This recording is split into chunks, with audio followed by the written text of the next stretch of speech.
はい、どうもこんにちは、haruzionです。今回は、イベントでいろんなものに絵を描きましょうということで、お客さんがいろんなものを持ってきます。でそのものに対してこう絵を描いていこうかなと思います。で使う画材はアクリル絵の具を使おうと思います。はい、ではレッツゴー。あ、本当ですか？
見ていただきありがとうございました。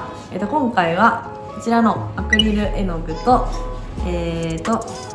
ちらのマービー布描きしましょペンですね。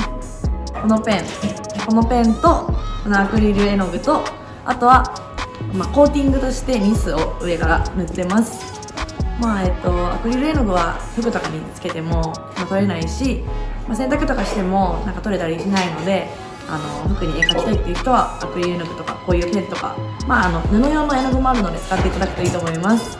ではこのチャンネルがこの投稿がいいと思ったらグッドボタンやチャンネル登録お願いします。はい。